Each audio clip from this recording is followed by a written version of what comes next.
Here with that guy, Will Howard, quarterback for the Buckeyes. Y'all got in last night, man.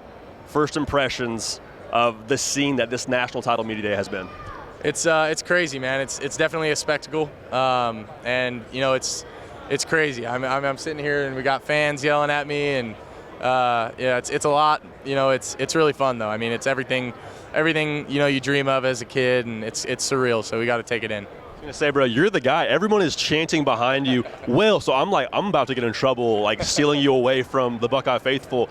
Talk about this playoff run, man, because obviously the season went how it went, finished a certain way, and then y'all have just had this ridiculous run, especially offensively.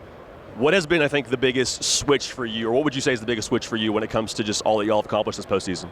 Yeah, you know, I wish there was one thing I could point to and say, you know, we changed this, changed that, but I think it was really just the mentality we came out with and played with a different edge. And we kind of played pissed off, you know, especially in that Tennessee game. We really set the tone. We talked about, you know, we get that first one, then we get rolling. And we picked up some momentum with that Tennessee game, played really well, and just, I think, got a lot of confidence. And I think that really rolled into the next couple rounds. And now we got one more against a really, really good team, man, so we got to finish it the right way. Is there a part of you where you're like, hey, I got Jeremiah Smith. Yeah, he's kind of double covered, but like it's Jeremiah Smith. Like, how often do you think about that when you're back there and you got some pressure? Oh, there's definitely times where, I mean, that throw I had to him in the Oregon game where I just threw that corner to him, probably wasn't a great read, but hey, man, it's a good read because number 4 is out there.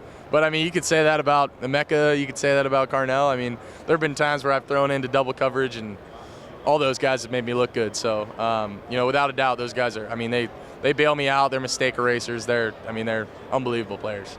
Last question for you. What are we bumping in the headphones pregame in Atlanta? What we got going? That's a good question, man. I got, you know, I've been getting more into listening to some gospel music before games, so that kind of calms me down. But then, you know, right as we're kind of pulling up to the building, I'll probably bump some of that new Lil Baby, maybe some OT7 Kwani, you know, maybe something like that. I don't know. A little Kirk Franklin into Lil Baby. Yeah, exactly. Will Howard, ready to get after it on Monday night. The man, the myth, the legend. Appreciate you, brother. Appreciate you. Awesome.